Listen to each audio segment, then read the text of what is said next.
Welcome friends. આજના વિડીયોમાં આપણે ઇંગ્લિશ લેંગ્વેજમાં ઉપયોગી થાય એવો એક ઇમ્પોર્ટન્ટ ટોપિક જોવા જઈ રહ્યા છીએ and that is part of speech. મિત્રો, સ્પીચના 8 પાર્ટ છે, 8 ભાગ છે. સેન્ટન્સના 8 ભાગ છે. નાઉન છે, પ્રોનાઉન છે, એડજેક્ટિવ છે, એડવર્બ છે, વર્બ છે, કન્જક્શન છે, કનેક્ટિવ છે, બરાબર, ઇન્ટરજેક્શન. આવા 8 ભાગ છે. એમાંનો મોસ્ટ ઇમ્પોર્ટન્ટ પાર્ટ છે દેટ ઇઝ નાઉન. એના વિશે આજે આપણે ડિસ્કસ કરવાના છે. નાઉન એટલે નામ થાય, સંજ્ઞા થાય, બરાબર. Noun is the name of any place, person or thing. એટલે કોઈ સ્થળ હોય, વ્યક્તિ હોય, વસ્તુ હોય, એનું નામ હોય, એને નામ અથવા સંજ્ઞા કહેવામાં આવે છે. અને noun is the naming word. ઘણીવાર વસ્તુ અને પ્રાણીને ઓળખવા માટેનું જે નામ હોય એ નેમિંગ વર્ડ છે. હવે નાઉનના મુખ્ય 2 પ્રકાર છે. ટોટલ નામના 5 પ્રકાર છે, પણ મુખ્ય 2 પ્રકાર આપણે જોઈએ છે. એક છે પ્રોપર નાઉન એટલે સંજ્ઞાવાચક નામ, અને બીજું છે કોમન નાઉન એટલે સામાન્ય નામ.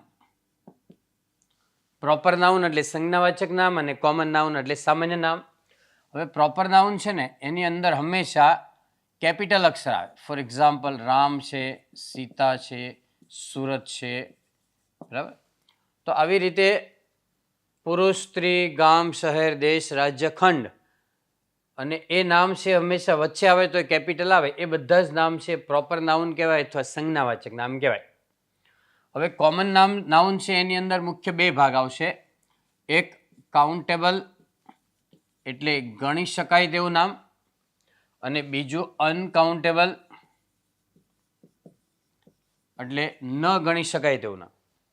કાઉન્ટેબલ એટલે ગણી શકાય તેવું નામ, અને અનકાઉન્ટેબલ એટલે ન ગણી શકાય તેવું નામ. હવે કાઉન્ટેબલની અંદર પાછા 2 પાર્ટ આવશે. એક કોમન,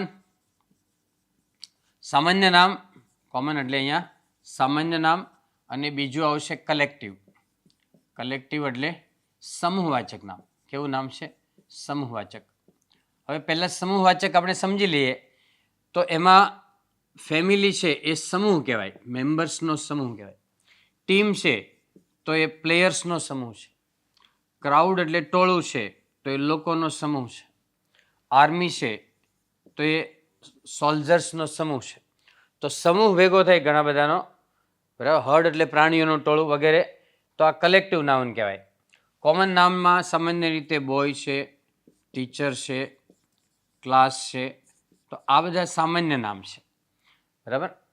આ સામાન્ય નામ છે અને આ કલેક્ટિવ નામ. આ બંને આગળ આર્ટિકલ્સ આવે, બરાબર. કોઈ પણ પ્રકારના આર્ટિકલ્સ આવે ત્યારે બંને આવા પ્રકારના નામ આગળ આર્ટિકલ આવશે.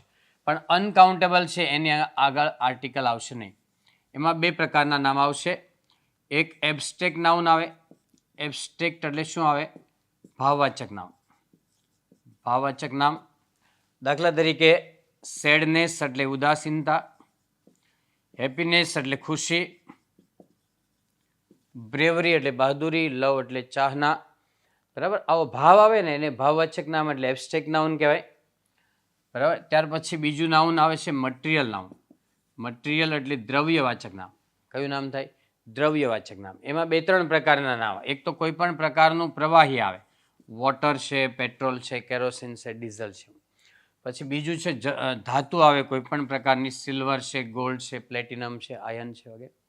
અને ત્યાર પછી આવશે રાઈસ એટલે ચોખા, વીટ એટલે ઘઉં, બરાબર. હેર એટલે વાળ. આવો કોઈ પણ જથ્થો આવશે એ આની અંદર આવશે મટીરિયલ નાઉન. તો આમ જુઓ તો 2 પ્રકાર છે નાઉનના, પણ ટોટલ છે 5 પ્રકાર. એક પ્રોપર નાઉન જે કેપિટલ આવે એ.